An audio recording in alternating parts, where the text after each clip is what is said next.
I get up, time is barely on our side. I don't wanna waste what's left.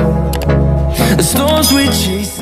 Hello mga kasiswa, it's me again, Manny Counselor, and welcome to my YouTube channel.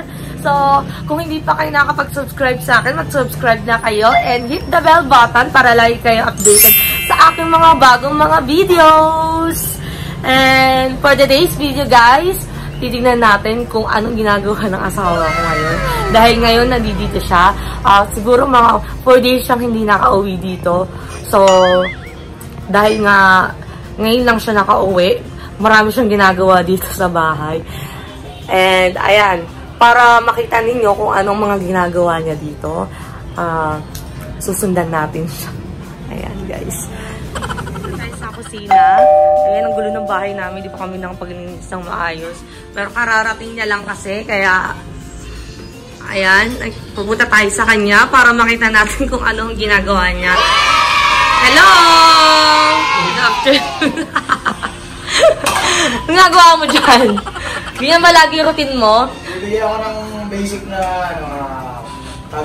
na ano? Basic na strategy sa, pagiging... May strategy talaga? Ganito yan. Sige, tingnan natin kung ano yung strategy yung sinasabi mo na yan. Natay ko sa Supreme Court. Okay. Supreme Court talaga, okay. Kuha ka ng 4 o 5 karasang pinggan. Okay, and then? Sa trabaho mo, hindi pwede papagal-pagal doon. Dapat mabilis. Okay, ayan, makakuha tayo ng tips sa kanya, guys. Ayan, mga kasiswa, makikita nyo na. Okay? Habang may 4 ang pinggan. Tapos? Hindi kayo pagalitan tayo ng ano niya, amo niya, pag ganyan tayo. You serious? Pero syempre, di ba, usually naman, babasagin yung mga ginagamit nila. Babasagin. Kahit babasagin, paano pag nakabasag ka? Bayaran mo.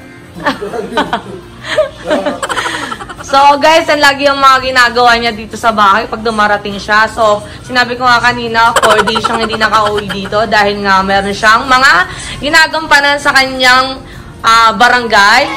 Ayan, si Kagawad Ese. Dakila, ayan. Bakit ganun? Nakasombrero ka? Gago! Kailangan ba talaga nakasombrero? Sabi yan. Ay, yun. Oo nga pala, congratulations nga pala sa Lakers at sa mga nagtumayatay dyan. Okay. Tapos pa ako nanalo. Talaga? Oh, doon pa ma-Jollibee ka na yan. Nanalo ko ng 180, dagdagan mo na lang. Mukhang kulang pa yun eh. So, ganun. So pagkatapos anong gagawin mo? Anong gagawin mo? Oo. Tapos? Oo. Hindi, sinasabay ko na habang naghugas ako, nagluluto ako yun. Oo nga pala, naalala ko nga pala, meron kang mga bagong ginagawang mga kanta ngayon, di ba? Anong mga title naman kaya yun?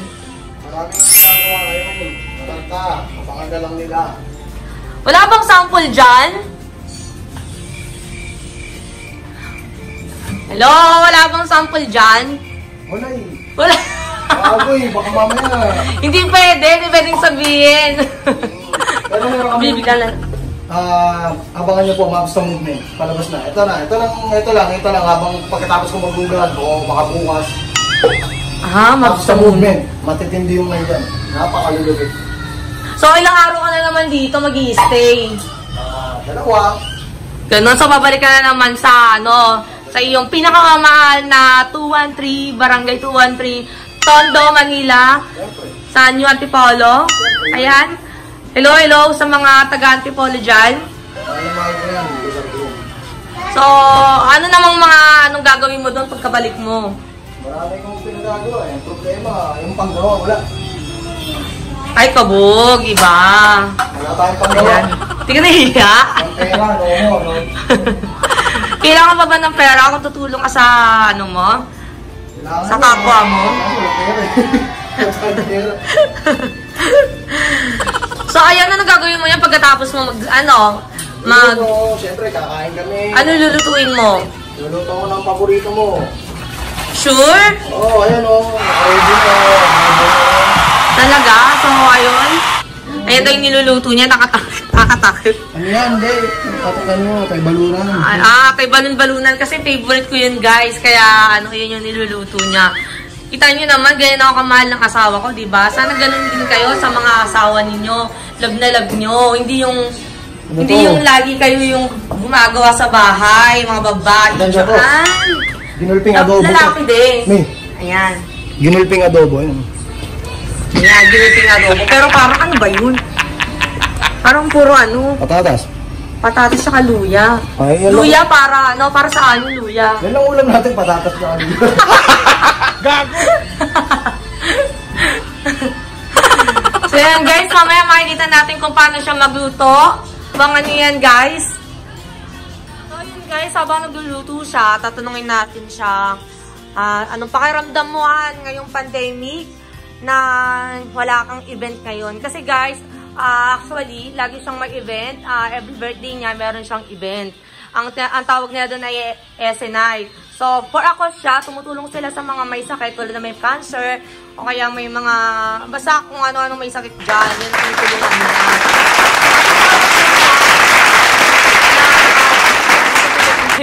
Ayan yung anak ko. Ganyan yung anak ko pag masungit. Ayan siya. Baka-daddy. So, ano yung pakiramdam mo ngayon na ano? Wala, ganyan talaga. Pero hindi tayo pwede magpa-event for the sake of, pangkalahatan. Oo. Sa pandemic. Oo. Pero pagtapos naman yan, balik-balik tayo. Pang-tao naman tayo ng-event eh. Pero sa ngayon, kahit walang event, may tumutulong naman sa atin. Oo. Yung mga tumutulong na kaibigan, mga malaking para sa atin. Oo.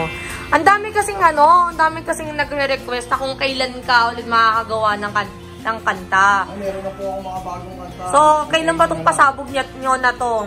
Kaya na naman Oo. po. So, yung mga kasiswang mga guys, isa po siya sa mga, grupo ng, ng 187 Magsta. Ayan, kasi, pakalala mo naman yung sarili mo. Yung sinatog ko pala. Panid 7. Oo, akala nila matikas ko, diba?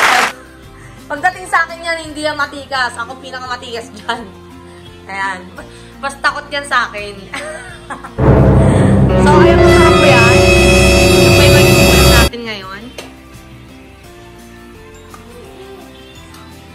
Ayan, guys. Mapapanis yung suka. Oo. Dapat kasi habang nagluluto ka, kumakanta ka rin. Isang bagsak naman dyan ng kanta. May secret ko, mami. Hindi, yung mga dati mong kanta, pagbigyan mo na. Pagbigyan mo sila. Pagbigyan mo sila para marinig naman nila yung ano mo, kahit isang bagsak lang. Dali! Mga may isip eh. Ano ba yan? Kulang ka siguro sa kain. Dali na, isa lang ako, isang bata, ganon. Isimi lang sa tondo. Kung Oh. saan marami Yeah. gagawa at kabilang na ako. Yeah. Marami na rin naging atraso. Wow. Di ba yung kanta niya hindi niya nakabisado? Actually mga guys, meron siyang mga kanta na hindi niya nakabisado ngayon. Sa dami. So ayun, pagkatapos niyan, ano pang gagawin mo dyan? Ano pang... Kain ka, ikaw lang magsasabi. Ako doon magsasaing.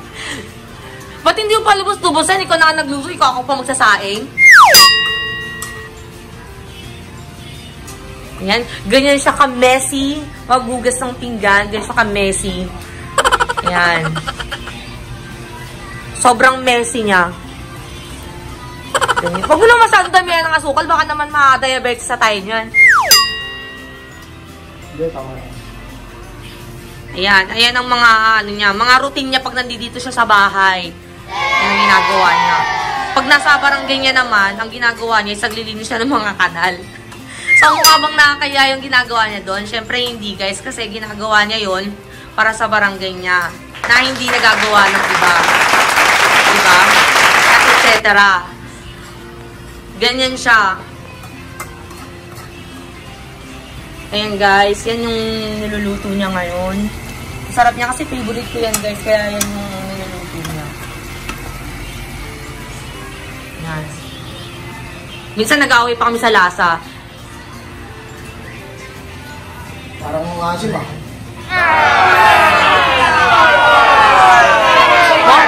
buntis. Laki ng tiyan. Buntis ako, walang buwan. Pagluluto na sombrero. Oo, ano yun? So, yun guys, titikman ko na siya. May langgam to. Ano mag-ano? Ikaw naman ang mag-ano sa akin.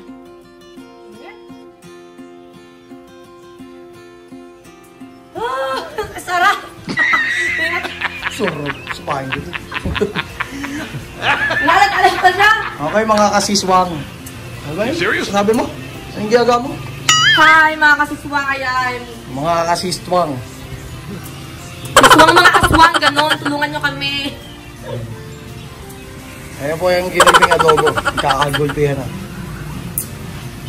Ano, sakto na yung lasa? Ang sarap niyan. Kanin na lang kulang. Talagang partner talaga siya sa kanin. Yan. Siya talagang tagaluto dito sa bahay, ang chef namin. Kasi, ako bihira ako magluto. Yan, tamad kasi ako. Gago! Yan.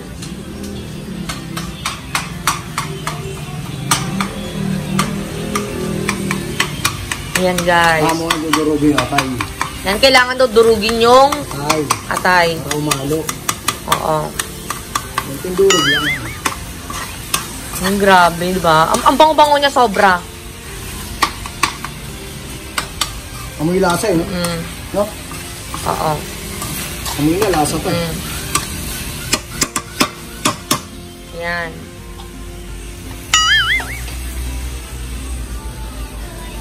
Ayan, ganyan siya kasipag. Di siya katulad ng ibang lalaki na nakatulala lang. Nagpapalaki ng dum-dum-dum-dum-dum. Ayan. Akala mo, hindi masakit yung tuhod niyan. Ayan, guys. Sobrang sipag niyan, guys. Pero pag tinamaan niya ng tamad, iba na talaga yung tamad niya. Halos ayaw niya nang bumangon. Gago! So, matatapos na yan. Nitik mo mo. Okay na to. Patay mo na. Okay. Ay! Ano kaya? Titikman natin siya, guys. Sabi nila manood mo. Ayan. Ganyan lang ako tumikim, guys. Kasi di talaga ako mahilig sa mainit. Sarap! Grabe! Sarap! Ayan siya. Pagkatapos siya magluto, ayan naman siya. Nasikaso ngayon yung anak namin. Yan, si Isabel. Ganyan siya. Yung isa naman busy-busy. Yan, ganyan ang anak ko. Akalain nyo, mga siswang, di ba? 3 years old, pero may cellphone na. Ganyan siya, ganyan siya kalupit. At napakasungit na bata. Yan. Manang-mano dun sa ama niya. Napakatalas naman ng kutsilyo. Ay, ganon. Oh, di ba? Hindi ka nahiya. Oh, di ba? May ganun pang style. So, yan guys. Tapos na yung niluluto niya at kakain na kami. At sasayang pa muna pala ako. Oo, magsasayang muna kami. Magsasayang muna pala ako. Okay. Ano pag-i-interview ko sa asawa ko. At ito, kakain na kami. Kain po tayo. Ayan, ang simple namin pagkain ngayong hapon. So, guys, hindi kami nagtanghalian kaya ito lang yung kakainin namin. Hanggang hapunan na namin to. Ayun, diet kami dahil pares malalaki ang tiyan namin. Charot. So, guys, huwag niyo pala kalimutan na mag-subscribe sa aking channel, Manilyn Counselor. And don't forget na mag-hit kayo sa bell button para palagi updated sa aking mga videos. Kita-kits ulit tayo. Tara, kain na tayo. Bye-bye!